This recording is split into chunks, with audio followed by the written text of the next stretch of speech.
Hey there, it's Bobby Legs, and welcome to another episode of Bobby Legs Loves Watches. And today I will be presenting you with three German alternatives to the Rolex Daytona. Now, this is not an apples to apples comparison. These watches are priced way less than the Daytona. This is if you like that Daytona vibe and you don't want to necessarily pay for the price, whether you're waiting for it from the AD or on the secondary market, and you like German brands. Here's some pieces I think that might be interesting. Uh, but before we get started, please remember to subscribe, like, share, and click those notifications.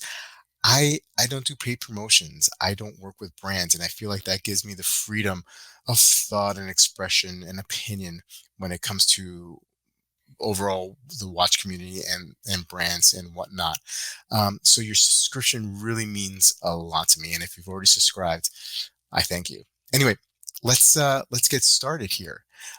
So the first piece is a watch, a model or variation of a model that recently came out from ZAIN, and that is ZAIN 103 St Ty YHD, the classic hand-wound chronograph.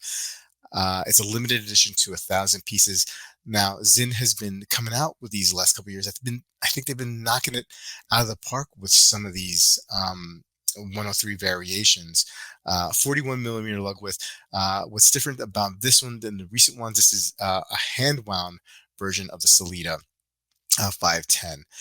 So a little bit thinner at 14.8 millimeters compared to the other automatic releases. And it's still, kind of thick, but it's chronograph and it's not so bad. And you have this shock-proof acrylic glass in the front, so it does have the acrylic glass.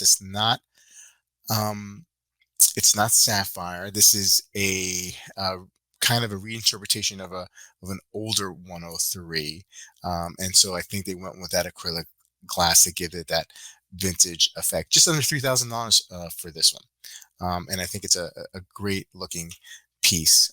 Moving on to the Chrono Flieger Chrono, the classic GMT, another great piece from a German brand. Now, little history lesson here. It was actually a Swiss company back in the day. Used to make cases for ZAIN.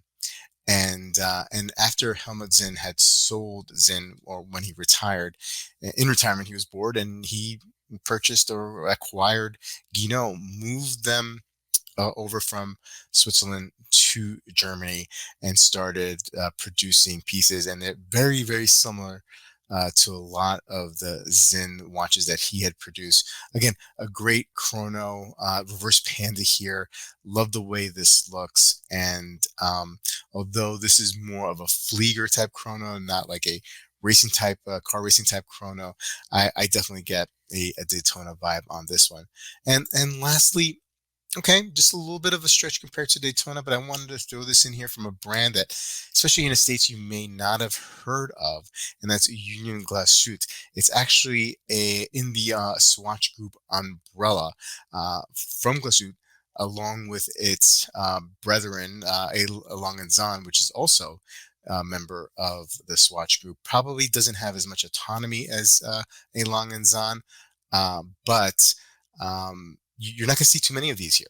And actually, I had reached out to the brand, and they're going to start to have some American distribution. But I think this is a really great looking piece. It's a little bit on the big side, especially compared to the previous watches that we saw and the Daytona with a 44 millimeter case diameter. But the lug to lug is not much bigger. And just a great piece. Got the Baoju 70-70-50 on a 65-hour power reserve, and it's just a little bit over $3,000. So look, not exact copies of the Daytona, but with some of them, I definitely get the vibe. Actually, I get the vibe with all of them in a certain way, but they're slightly different. In this case, with the Union Glashütte, very different, which I like too. I mean, the Daytona is a great watch, but I think these three German alternatives really are possibly a good substitute, something worth considering if you want to take or go down that road. I would love to hear what you think. What are your alternatives? German chronographs alternatives to the Rolex Daytona, please put a comment below, and I'll see you in the next video. Take care.